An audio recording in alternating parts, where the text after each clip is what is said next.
네, 북한이 굉장히 엄청난 양의 물량을 동원한 도발을 다 가능하고 있습니다.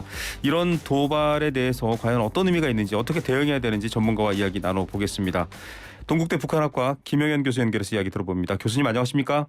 네, 안녕하십니까? 네, 계속 지금 도발이 사실은 연이고 있다 이렇게 봐야 되겠지만 이번에 네. 탄도미사일 도발에 좀 다른 의미를 부여할 수 있을까요? 어떻게 보십니까?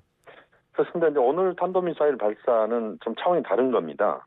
네, 1920km 정도까지 그 지상에서 최고 고도를 형성을 했고요. 네, 760km를 비행을 했습니다. 네네, 속도는 마하 15 정도였고, 네, 그 과정에서 정상 비행을 2단 분리까지는 했지만 그 이후에 제대로 추력을 받지 못해서 그 동해상에 추락한 걸로 지금 평가가 되고 있는데요. 네, 이번에 이제 화성 17형 대륙간 탄도미사일 발사로 좀 저희가 대체로 그렇게 보고 있습니다. 그래서 ICBM급 발사를 했지만 최종적으로는 실패한 ICBM급 발사였다. 네. 그렇게 보면 어제까지의 그 단거리 미사일 위주의 발사와 차원이 다른 네. 북한의 그 ICBM 발사 도발이 전략적 도발이 있었다 이렇게 봐야 되겠습니다. 아, 네. 지금 교수님 말씀해 주신 전략적 도발이라는 말이 중요할 텐데요. 그간의 SRBM이라든지 단거리, 중거리, 탄도미사일이지만 단거리, 중거리를 통해서 어떤 한반도 내의 긴장성이었다면 이 ICBM은 그러면 아까 전략적 도발이라고 말씀하셨는데 누굴 겨냥한 겁니까? 역시 이제 이것은 미국을 겨냥한 것이다 이렇게 보셔야 됩니다. 네. 왜냐하면 ICBM 발사는 결국 태평양상을 건너서 또는 태평양상에 있는 하와이나 또는 네네. 미국의 서부 지역을 타격할 수 있는 그런 전략적인 차원에서의 북한의 그 ICBM 개발 과정이다 이렇게 봐야 되거든요. 네. 그 과정에서 오늘 미사일 발사가 이루어진 겁니다. 네. 말씀하신 것처럼 단거리 미사일 발사는 대체로 한국과 일본을 겨냥한 것이다 이렇게 볼 수 있지만 네네. ICBM 발사는 미국을 명백하게 겨냥한 것이다. 그래서 계속 수위를 높여가면서 또 대상 국가를 한미에서 한일에서 미국까지 확장시키는 그러한 효과를 지금 북한이 노리고 있는 그 발사가 오늘 이루어졌다 이렇게 봐야 되겠습니다. 예. 자, 사거리 15,000km 화성 17형으로 일단은 분석되고 있습니다. 미국을 겨냥했고 미국에도 직접적으로 군사적 메시지를 전략적으로 보낸 것이다. 이렇게 봐야 되는데 네네. 그러면 교수님 이런 생각이 듭니다. 지금 비질런트 스톰이라는 한미 연합 공중 훈련에 대한 반발 성격도 있다. 이런 분석도 나오고 있는데 네네. 이게 위협하지 말라는 뜻입니까? 아니면 어떤 뭐랄까요? 일종의 협상을 위한 혹은 자기를 과시하기 위한 일단 그런 행동일까요? 그러니까 이 탄도미사일 발사에 대한 메시지는 뭐다라고 볼 수 있습니까? 역시 이제 지금 이제 비질런트 스톰을 말씀하셨는데 네네.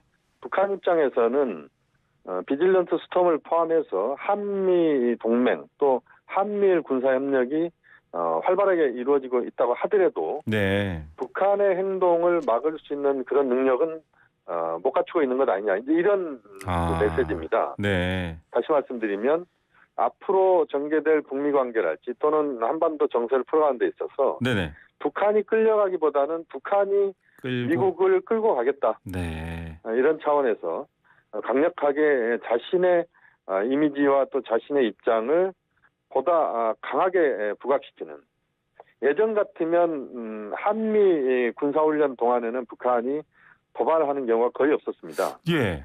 군사훈련 이전이거나 이후에 이제 이루어졌는데 네. 지금은 뭐 보면 북한이 거의 그 눈에는 눈, 이에는 이 이런 식으로 네.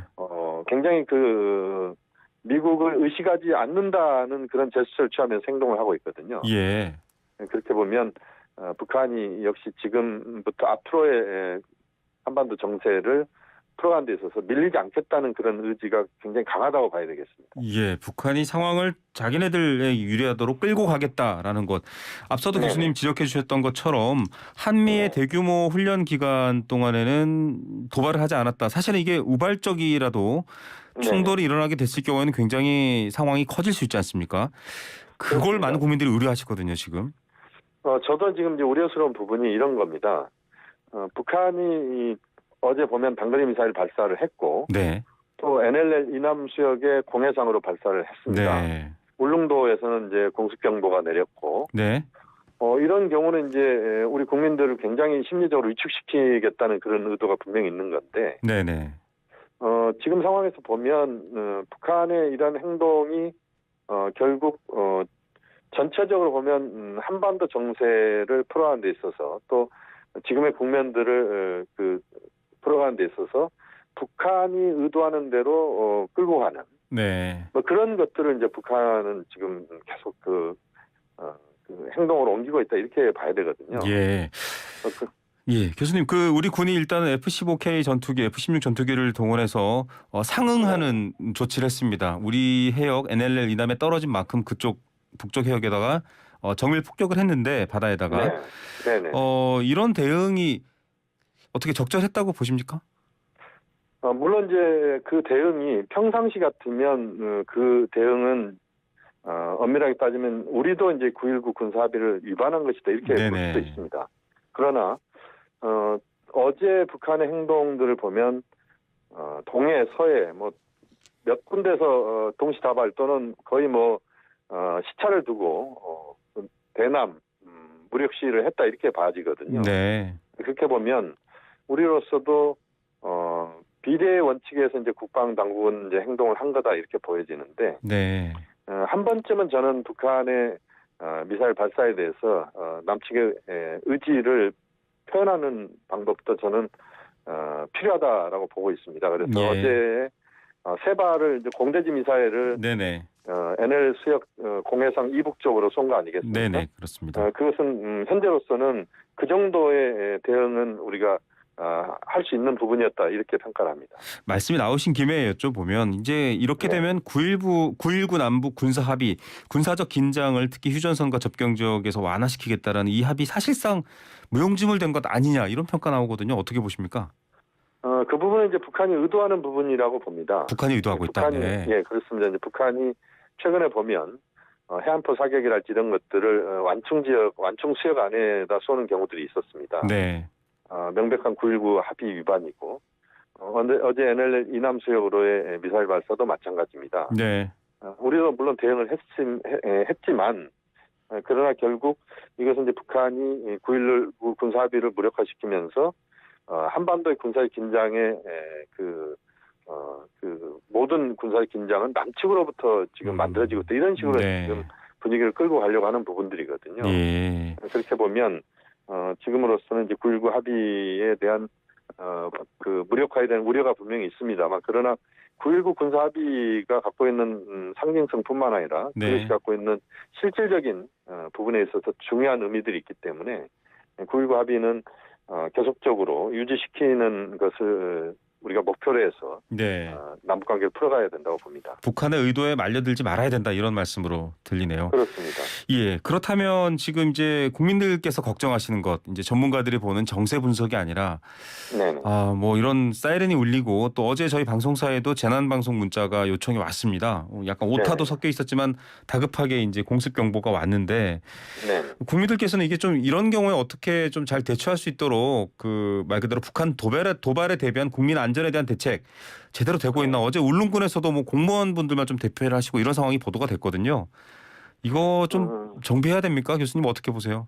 저는 이제 그 부분은 우리 민방위 당국이나 행자부 차원 또는 국방부 모든 유관 기관들이 점검을 해야 된다고 봅니다. 네. 그래서 이번에 뭐 이태원에서도 참사가 발생했습니다만 많은 그 국민들의 위기 상황이 만들어질 때 그것을 정부 당국에서 또 관계 당국에서 어떻게 매뉴얼대로 만들어가면서 그걸 풀어갈 것이냐. 또 그 과정에서 특히 어제 같은 경우 이제 그 울릉도에서 여러 가지 이제 문제들이 좀 발견이 됐는데 그 부분에 대한 것들은 충분히 그 민방위 차원에서 보안 조치를 취해야 된다. 그래서 다시는 그런 우왕좌왕하는 그런 상황들이 발생하지 않아야 된다라고 봅니다. 네, 우리 영토 너머로 어떠한 도발이 있을 때 국민들한테 재빨리 알리고 안전을 지켜주는 일 철저하게 점검하라라는 주문 당국에 전달됐으면 좋겠습니다. 교수님, 네. 일본도 지금 이제 탄도미사일에 대한 반응이 있고 미국을 네. 겨냥한 듯한 화성 17도 말씀해 주셨습니다.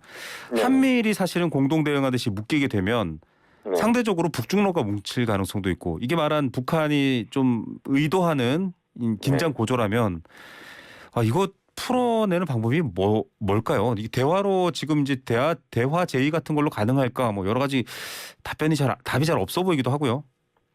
그러니까 지금은 이 구조 자체가 굳어지는 것은 좀 막아야 됩니다. 이게 막아야 된다고요? 네. 그렇죠. 한미일 대 북중로의 대결 구도가 냉전 시대 때 사실 작동을 했었거든요. 그렇죠. 네. 그래서 우리는 이제 한미를 남방 삼각동맹이라고 군사 동맹이라고 보통 표현했었고, 네.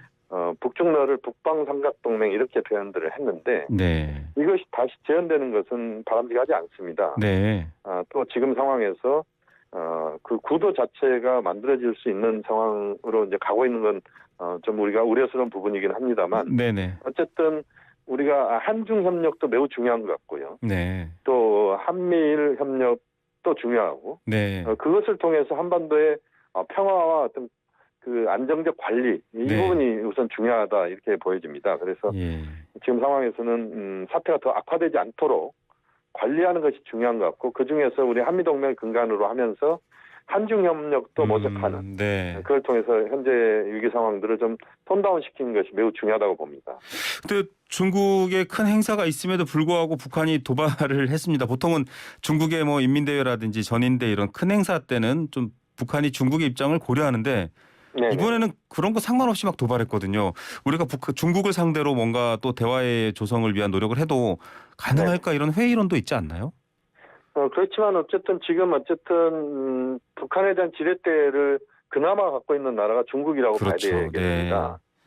중국이 갖고 있는 군사적인 또 정치적인 것도 있지만 경제적인 부분에서 북한에 대한 지렛대가 분명히 있거든요. 네. 그렇게 보면 이제 중국 최고 지도부가 북한 최고 지도부의 네. 현재 한반도의 군사적 위기 상황을 고조시키는 것에 대해서 네네. 북한 당국이 고조시키는 데에 대해서 그것을 좀 억제시키는 네. 그런 많은 그 대화를 북중 당국이 할 수 있도록 저는 제가 볼 땐 중국의 최고 지도부가 움직일 수 있도록 하는 우리 외교도 중요한 것 같고 미국도 예. 저는 그런 부분들에서 중국의 역할들을 좀 할 수 있도록 네. 좀 외교적인 노력을 기울여야 된다고 봅니다. 네. 신냉전 이 북한의 의도를 좀 바꾸기 위한 한중 대화의 중요성 지금 지적해 주셨고요. 네. 끝으로 핵실험이 가장 걱정거리입니다. 이거 지금 네네네. 중간 선거를 앞두고도 할 것이다. 여러 얘기가 나오는데 교수님 핵실험 가능성이나 시기 어떻게 보고 계십니까? 핵실험 가능성은 열려 있다고 봐야 되겠습니다. 네. 지금 이제 11월 8일 미국 중간선거 이전에 핵실험 하는 것 아니냐 뭐 이런 이야기가 이야기가 있었습니다. 오늘 이제 ICBM 발사가 실패로 끝났지만 ICBM 발사가 이루어졌고 네. 그렇다면 이제 전술핵 실험의 가능성이 열려 있다 이렇게 봐야 되는데 네. 지금 북한으로서 이제 뭐 전술핵 이야기를 계속 해왔기 때문에 네. 그렇죠. 전술핵 실험이 있을 거라고 봅니다. 다만 이제 시기의 문제인데 지금 곧 할 거냐 아니면 북한이 좀 더 상황을 지켜볼 것이냐 하는 부분인데요. 지금으로서는 뭐 반반이라고 봐야 되겠습니다. 네. 시점의 조기 가능성도 있고 그러나 여러 가지 또 북한으로서는 여러 상황들을 또 봐야 되기 때문에 그렇죠. 지금으로서는 북한도 핵실험 관련된 부분에서는 약간 신중한 그런 입장을 갖고 있을 가능성도 저는 충분히 있다고 봅니다. 네, 북한의 의도에 말려들지 말고 한중 대화 등 다양한 루트를 통해 한반도 긴장을 완화해야 된다. 이 교수님의 제언이 좀 현실에도 먹혔으면 좋겠다라는 바람 가져봅니다. 교수님 오늘 말씀 감사드립니다. 네, 고맙습니다. 네, 동국대 북한학과 김용현 교수였습니다.